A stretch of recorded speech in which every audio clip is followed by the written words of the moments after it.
सनातन परिवार चैनल में आप सभी का बहुत बहुत स्वागत है। नवरात्र के तीसरे दिन दुर्गा जी के तीसरे रूप चंद्रघंटा देवी के वंदन, पूजन और स्तवन करने का विधान है। इन देवी के मस्तक पर घंटे के आकार का अर्ध चंद्रमा विराजमान है, इसलिए इनका नाम चंद्रघंटा पड़ा। इनके शरीर का रंग स्वर्ण के समान चमकीला और वाहन सिंह है। इस देवी के 10 हाथ माने गए हैं और ये कमल, धनुष, बाण, खड्ग, कमंडल, तलवार, त्रिशूल और गदा आदि जैसे शस्त्र और अस्त्र से सुसज्जित है। इनके कंठ में श्वेत पुष्प की माला और शीर्ष पर रत्न जड़ित मुकुट विराजमान है।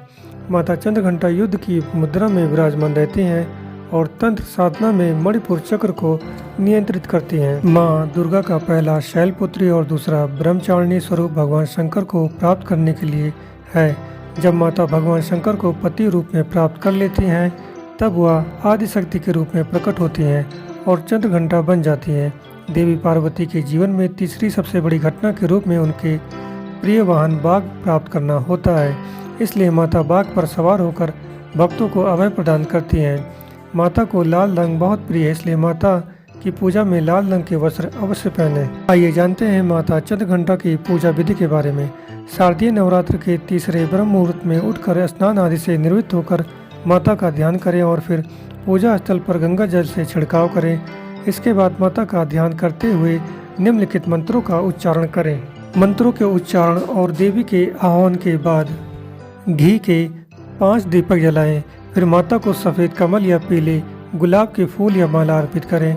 माँ दुर्गा को फूल अर्पित करने के बाद रोली, अक्षत और पूजा की सामग्री आदि अर्पित करें। कपूर और दीपक से माता की सुबह शाम आरती उतारें। आरती के दौरान पूरे घर में शंख और घंटा बजाएं। ऐसा करने से घर की नकारात्मकता खत्म होती है। इसके बाद परिवार समेत माता के जयकारे लगाएं और भोग में माता को केसर की खीर या दूध से बनी मिठाई का भोग लगाकर पूजा संपन्न करें।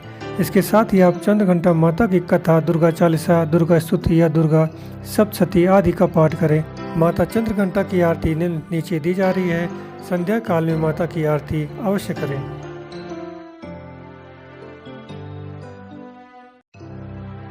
आइए श्रवण करते हैं माता चंद्रघंटा की पवित्र कथा। प्रचलित कथा के मुताबिक माता दुर्गा ने मां चंद्रघंटा का अवतार तब लिया था जब दैत्यों का आतंक बढ़ने लगा था। उस समय महिषासुर का भयंकर युद्ध देवताओं से चल रहा था। महिषासुर देवराज इंद्र का सिंहासन प्राप्त करना चाहता था। वह स्वर्गलोक पर राज करने की इच्छा पूरी करने के लिए यह युद्ध कर रहा था। जब देवताओं को उसकी इस इच्छा का पता चला तो वे परेशान हो गए और भगवान ब्रह्मा, विष्णु और महेश के सामने पहुँचे।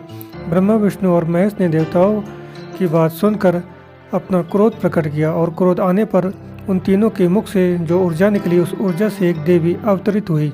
उस देवी को भगवान शंकर ने अपना त्रिशूल, भगवान विष्णु ने अपना चक्र, इंद्र ने अपना घंटा, सूर्य ने अपना तेज और तलवार और सिंह प्रदान किया। इसके बाद माँ चंद्रघंटा ने महिषासुर का वध कर देवताओं की रक्षा की। यहाँ पर माता का बीज मंत्र और महामंत्र दिया जा रहा है, जिसे आप पूजा के समय कम से कम 108 बार जाप करें। मैं आशा करता हूँ वीडियो में दी गई जानकारी आप सभी के लिए उपयोगी साबित होगी। वीडियो अच्छी लगी हो तो लाइक करें, चैनल को सब्सक्राइब करें। धन्यवाद। जय माता दी।